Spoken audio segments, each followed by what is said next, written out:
Em novembro do ano passado, tive o privilégio de dedicar o Templo de Belém, Brasil. Foi uma alegria estar com os fiéis membros da igreja no norte do Brasil. Naquela ocasião, fiquei sabendo que Belém é o portal da região que inclui o rio mais poderoso do mundo, o rio Amazonas. Apesar da força do rio, 2 vezes por ano, algo aparentemente antinatural acontece. Quando o Sol, a Lua e a Terra se alinham, uma violenta onda invade o rio, indo contra o fluxo natural da água. Ondas de até 6 metros de altura, que percorrem até 50 quilômetros rio acima, já foram registradas. Esse fenômeno, conhecido geralmente como Encontro das Águas, é chamado localmente de pororoca, ou grande estrondo, por causa do grande barulho que faz. Podemos adequadamente concluir que até o poderoso rio Amazonas deve se sujeitar a poderes celestiais. Assim como o rio Amazonas, temos um fluxo natural para a nossa vida. Temos a tendência de fazer o que nos parece natural. Como o rio Amazonas, com a ajuda celestial, podemos fazer coisas que geralmente não faríamos. Afinal, não é natural que sejamos humildes, mansos ou dispostos a submeter nossa vontade a Deus.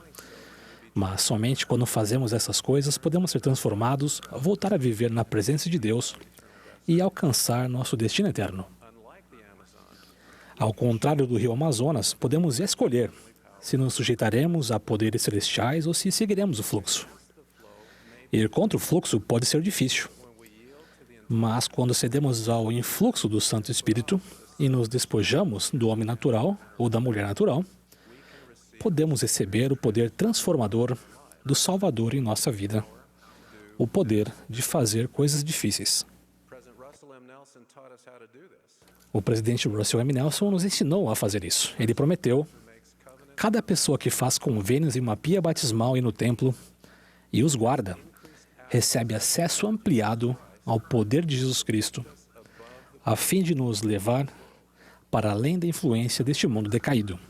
Em outras palavras, podemos acessar o poder de Deus, mas somente quando nos conectarmos a Ele por meio de convênios sagrados. Antes de a Terra ser criada, Deus estabeleceu os convênios como um mecanismo pelo qual nós, seus filhos, poderíamos nos unir a Ele. Com base em uma lei eterna e imutável, Ele especificou as condições inegociáveis pelas quais somos transformados, salvos e exaltados. Nesta vida, fazemos esses convênios ao participarmos das ordenanças do sacerdócio e ao prometermos fazer o que Deus nos pede. E, em troca, Deus nos promete certas bênçãos. Um convênio é um compromisso para o qual devemos nos preparar, um compromisso que devemos entender claramente e honrar de maneira absoluta. Fazer um convênio com Deus é diferente de se fazer uma promessa qualquer. Em primeiro lugar, é necessária a autoridade do sacerdócio. Além disso, uma promessa fraca não tem a força de conexão que nos leva para além do fluxo natural. Fazemos um convênio somente quando pretendemos nos comprometer verdadeiramente a cumpri-lo. Nós nos tornamos filhos de Deus por convênio e herdeiros de seu reino, especialmente quando nos esforçamos para que o convênio seja uma parte central de nossa identidade. O termo caminho do convênio se refere a uma série de convênios pelos quais podemos nos chegar a Cristo e nos conectar a Ele. Por meio desse vínculo, proporcionado pelos convênios, temos acesso a seu poder eterno. O caminho começa com fé em Jesus Cristo e arrependimento, seguido do batismo e do Espírito Santo e do recebimento do Espírito Santo. Jesus Cristo nos mostrou como entrar no caminho quando foi batizado. De acordo com os relatos dos evangelhos de Marcos e Lucas, no Novo Testamento, o Pai Celestial falou diretamente a Jesus em seu batismo, dizendo: "Tu és o meu Filho amado. Em ti me comprazo." Quando embarcamos no caminho do convênio por meio do batismo, posso imaginar o Pai Celestial dizendo algo semelhante a cada um de nós. Tu és meu filho querido em quem me regozijo. Continua em frente. No batismo e quando tomamos o sacramento, testificamos que estamos dispostos a tomar sobre nós o nome de Jesus Cristo. Nesse contexto, vamos nos lembrar do seguinte mandamento do Velho Testamento: não tomarás o nome do Senhor teu Deus em vão. Em nossos dias, isso parece uma proibição contra o uso irreverente do nome do Senhor. O mandamento inclui essa proibição, mas sua diretriz é ainda mais profunda. A palavra hebraica traduzida como tomar significa elevar ou carregar, como faria uma pessoa que porta uma bandeira associada a um grupo ou um indivíduo. A palavra traduzida como vão significa vazio ou enganoso. O mandamento de não tomar o nome do Senhor em vão pode, portanto, significar: você não deve se identificar como discípulo de Jesus Cristo, a menos que tenha a intenção de representá-lo bem. Nós nos tornamos seus discípulos e o representamos bem quando intencional e gradualmente tomamos sobre nós o nome de Jesus Cristo por meio de convênios. Nossos convênios nos dão poder para permanecer no caminho do convênio, porque nosso relacionamento com Jesus Cristo e com nosso Pai Celestial foi modificado. Estamos conectados a eles por meio de um vínculo proporcionado pelos convênios. O caminho do convênio nos conduz às ordenanças do templo, como a investidura do templo. A investidura é a dádiva dos convênios sagrados de Deus, que nos conecta mais plenamente a Ele. Na investidura, nós primeiro fazemos o convênio de nos esforçarmos para guardar os mandamentos de Deus. Segundo, de nos arrependermos com o coração quebrantado e espírito contrito. Terceiro, de viver o Evangelho de Jesus Cristo. Fazemos essas coisas exercendo fé nele, fazendo convênios com Deus à medida que recebemos as ordenanças de salvação e exaltação, guardando esses mandamentos durante toda a nossa vida e nos esforçando para viver os dois grandes mandamentos de amar a Deus e o próximo. Quarto, fazemos convênio de guardar a lei da castidade. E quinto, de dedicar a nós mesmos e tudo com o que o Senhor nos abençoa para edificar sua igreja. Ao fazermos e cumprirmos os convênios do templo, aprendemos mais sobre os propósitos do Senhor e recebemos a plenitude do Espírito Santo. Recebemos orientação para a nossa vida. Amadurecemos em nosso discipulado para que, como filhos, não permanecemos em ignorância para sempre. Em vez disso, vivemos com uma perspectiva eterna e nos sentimos mais motivados para servir a Deus e a nosso próximo. Recebemos mais capacidade de cumprir nossos propósitos na mortalidade. Somos protegidos do mal e adquirimos mais poder para resistir à tentação e nos arrepender quando tropeçamos. Quando cometemos erros, a lembrança de nossos convênios com Deus nos ajuda a voltar ao caminho. Ao nos conectarmos ao poder de Deus, nós nos tornamos como a pororoca, capazes de ir contra o fluxo do mundo por toda a vida e pela eternidade. Por fim, nosso destino é modificado porque o caminho do convênio nos conduz à exaltação e à vida eterna.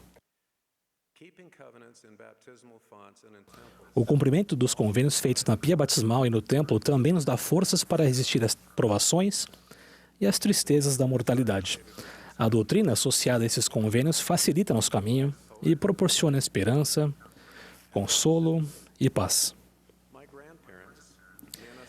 Meus avós, Lena Sofia e Mats Leander Renland, receberam o poder de Deus por meio de seu convênio batismal quando se filiaram à igreja em 1912 na Finlândia. Eles estavam felizes por fazerem parte do primeiro ramo da igreja na Finlândia. Leander morreu de tuberculose 5 anos depois, quando Lena estava grávida do 10º filho deles. Essa criança, meu pai, nasceu 2 meses após o falecimento de Leander. Lena vivenciou o falecimento não apenas do marido, mas também de 7 de seus 10 filhos. Sendo uma pobre viúva, ela enfrentou muitas dificuldades. Por quase 20 anos, não conseguiu ter uma boa noite de sono. Durante o dia, ela se esforçava para providenciar alimento para sua família. À noite, cuidava de familiares que estavam à beira da morte. É difícil imaginar como ela conseguiu suportar tudo aquilo. Lena perseverou, porque sabia que seu falecido marido e seus filhos poderiam estar com ela por toda a eternidade. A doutrina das bênçãos do templo, inclusive a de famílias eternas, trouxe-lhe paz porque ela confiava no poder selador. Enquanto estava na mortalidade, ela não recebeu sua investidura, nem foi selada a Leander. Mas ele continuou sendo uma influência imprescindível em sua vida e parte de sua grande esperança para o futuro. Em 1938, Lena enviou registros para que as ordenanças do templo pudessem ser realizadas por seus familiares falecidos. Alguns dos primeiros registros vindos da Finlândia. Depois que ela faleceu, as ordenanças do templo foram realizadas por outras pessoas em favor dela, de Leander e de seus filhos falecidos. Vicariamente, ela recebeu sua investidura, foi selada a Leander, e seus filhos falecidos e meu pai foram selados a eles. Assim como outras pessoas, Lena morreu na fé, sem ter recebido as promessas, porém, vendo-as de longe, acreditou nelas e abraçou-as. Lena viveu como se já tivesse feito esses convênios em sua vida. Sabia que seus convênios batismais e sacramentais a conectavam ao Salvador. Acreditava que, nas veredas do Redentor, seria conduzida à sua eterna mansão. Lena acreditava que ter aprendido sobre famílias eternas antes de passar pelas tragédias de sua vida foi uma das grandes misericórdias de Deus. Por meio dos convênios, ela recebeu o poder de Deus para perseverar e superar a influência negativa de seus desafios e de suas dificuldades. Ao trilharem o caminho do convênio, desde o batismo até o templo e ao longo da vida, prometo-lhes poder para irem contra o fluxo natural do mundo, poder para aprenderem e serem santificados, poder para encontrarem esperança, consolo e até alegria ao enfrentarem os desafios da vida. Prometo a vocês e à sua família a proteção contra a influência do adversário, especialmente quando fizerem do templo uma prioridade em sua vida. Ao se achegarem a Cristo e se conectarem a Ele e a nosso Pai Celestial por convênio, algo aparentemente antinatural acontece. Vocês são transformados e aperfeiçoados em Jesus Cristo. Vocês se tornam filhos de Deus por convênio e herdeiros em seu reino. Posso imaginá-lo dizendo a cada um de vocês: Tu és meu filho querido, em quem me regozijo. Bem-vindo de volta ao lar. Em nome de Jesus Cristo. Amém.